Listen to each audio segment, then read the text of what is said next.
Iran और Israel के missile हमले मशरिक़ वस्ता की सूरत हाल में क्या तब्दीली लाए, आइए जानते हैं। ऐसा तारीख में पहली बार हुआ था कि ईरान और इसराइल ने एक दूसरे की सरजमीन पर बराह रास्त हमले किए हों।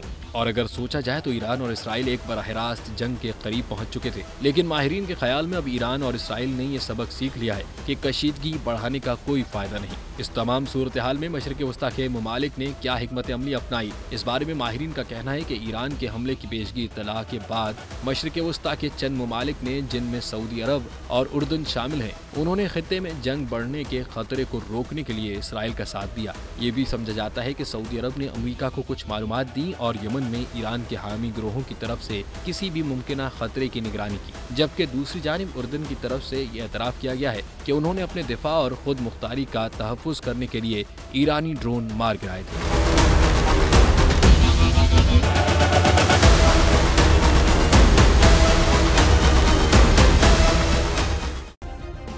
सब्सक्राइब करें और बेल दबाएं ताकि कोई खबर रह न जाए।